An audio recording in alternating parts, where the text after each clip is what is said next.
नमस्कार.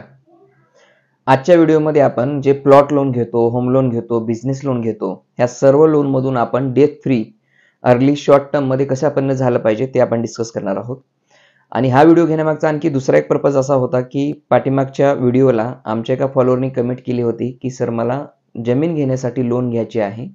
तर त्या लोनचे प्लॅनिंग आम्ही कशापणे केलं पाहिजे त्यावर तुम्ही गायडन्स करा. म्हणून हा व्हिडिओ घेत आहोत. त्यामुळे हा व्हिडिओ शेवटपर्यंत बघा. कारण नक्की तुम्हाला या गोष्टीचा फायदा होईल. कारण आपण सर्वजण प्लॉट, फ्लॅट, जमीन खरेदी करण्यासाठी आपण लोन घेत असतो आणि याबद्दल तुम्हाला लोनमधून अर्ली एजमध्ये फ्री होण्यासाठी या गोष्टीचा फायदा होईल. सो आपण सुरुवात करूया पहिल्या पार्टला. पहिल्या पार्टमध्ये आपण बघणार आहोत की ओपन प्लॉटसाठी जे आपण लोन घेतो तर त्या लोनमधून आपण शॉर्ट टर्ममध्ये आपण डेट फ्री कसं झालं पाहिजे.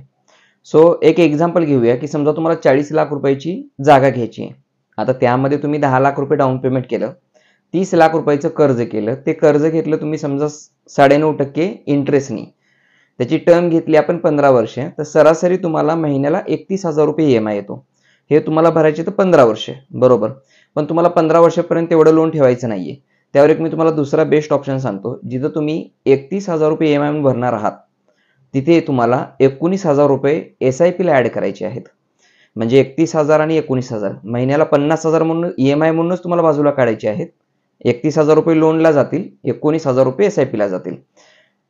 हे जर तुम्ही 6 वर्ष केलं तर 6 वर्षामध्ये सरासरी 13% रिटर्ननी जर आपण कॅल्क्युलेट केले तरी तुमचे SIP ला 20 लाख रुपये होतात.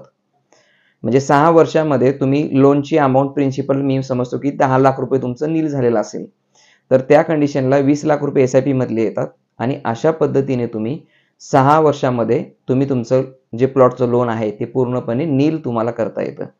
आता यामध्ये जर समजा एखाद्या वेळेस मार्केट अपडाऊन झालं तर फार एखादा वर्ष वाढू शकतो किंवा 5-6 महिने कमी पण होऊ शकतात. कारण म्युच्युअल फंड ही इन्व्हेस्टमेंट आहे डिपेंड मार्केट रिस्क. सो तेवढा फ्लेक्झिबल ठेवून आपल्याला ही गुंतवणूक करावी लागणार आहे.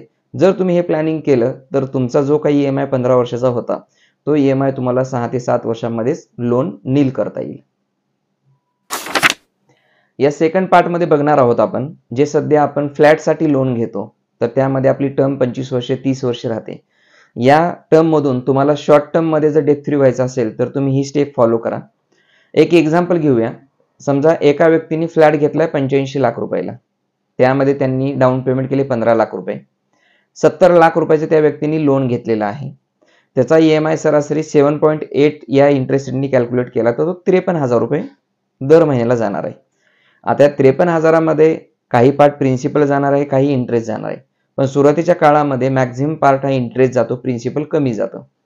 सो आता हा EMI तुमचा पुढचे 25 वर्ष चालणार आहे.